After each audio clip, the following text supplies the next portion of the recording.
सिर्फ दुल्हन सिर्फ महिलाओं का ही कमरा है क्या पुलिस की छापेमारी करने के लिए, या सिर्फ डॉक्टर्स इंजीनियर्स का ही कमरा है छापेमारी करने के लिए? एक नेता को जानकारी होने के बाद अगर छापे नहीं पड़ रहे, विभाग अगर उनसे पूछताछ नहीं कर रही, तो ये अपने में दर्शा रहा है कि भैया आप कितना पार्शल हैं। एक जो उपचुनाव होने हैं बोचा की सीट पर, वो तो मुकेश सहनी जी की ही पार्टी के विधायक थे कि भाई आप उत्तर प्रदेश में विड्रॉ करें तभी हम आपको बोचा से लड़ने देंगे। तो अब ये पता नहीं किस रणनीति पे सरकार इनकी काम कर रही है, भगवान जाने। शादी के बाद पारिवारिक माहौल बहुत ज़्यादा व्यस्त होता है। एक बार उससे फारिग हो जाए, मेरा छोटा भाई मैं कभी भी जाके मिल लूँगा। लोग आ रहे हैं, मिल रहे हैं, आप ही नहीं आ रहे भाई वो मेरे और तेजस्वी के बीच की बात है, हम लोग करेंगे। नमस्कार, मैं हूं देवांशु, आप देख रहे हैं न्यूज़ फॉरेंसिक। हमारे साथ बात करने के लिए चिराग पासवान है। जीतन राम मांझी ने जिस तरीके का बयान दिया है, गुजरात का मॉडल जो शराबबंदी का है वो बिहार में लागू होना चाहिए, क्या कहेंगे? भाई बयान देने से क्या होगा, आप तो सरकार का हिस्सा हैं, जो आप चाहते हैं आप लोग करवा सकते हैं। पर मुझे उनके इस बयान से आपत्ति ज़रूर है कि भैया जिस राज्य में पूर्ण शराबबंदी लागू हो, ऐसे में उस गठबंधन के, राज्य सरकार के गठबंधन के एक वरिष्ठ नेता को इस बात की जानकारी है कि रात में 10 बजे के बाद कौन कौन डीएम, कौन कौन एसपी, कौन कौन नेता, कौन कौन विधायक शराब पीता है।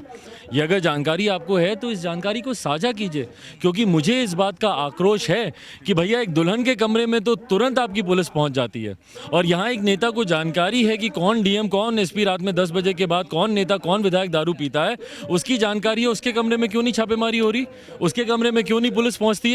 सिर्फ दुल्हन सिर्फ महिलाओं का ही कमरा है क्या पुलिस की छापेमारी करने के लिए, या सिर्फ डॉक्टर्स इंजीनियर्स का ही कमरा है छापेमारी करने के लिए?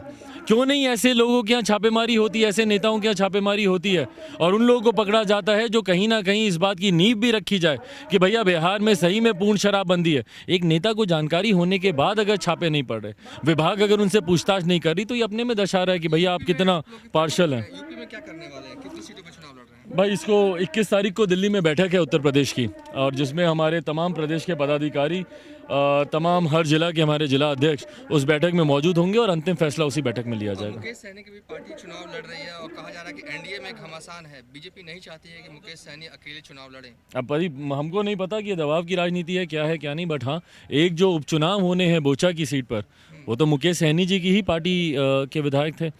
अब ये दबाव की राजनीति अगर हो रही है कि भाई आप उत्तर प्रदेश में विड्रॉ करें तभी हम आपको बोचा से लड़ने देंगे, तो अब ये पता नहीं किस रणनीति पे सरकार इनकी काम कर रही है, भगवान जाने।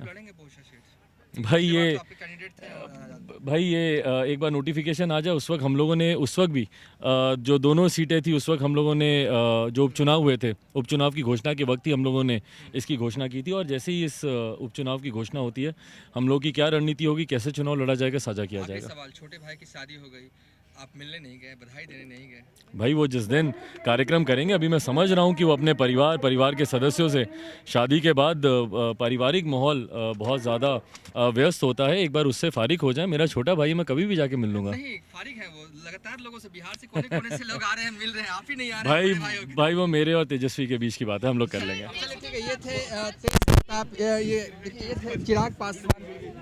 ये थे चिराग पासवान, देख सकते हैं कि पटना के गर्दनी बाग आए थे, और जहां पर प्रोटेस्ट कर रहे युवाओं और महिलाओं के धरने को सपोर्ट करने के लिए चिराग पासवान आए थे। और जब हमने उनसे सवाल किया जीतन राम मांझी को लेकर, तेजस्वी यादव को लेकर, उनका साफ तौर पे कहना था अगर जीतन राम मांझी को पता है कि कौन कौन लोग शराब पीते हैं तो वो बता क्यों नहीं देते।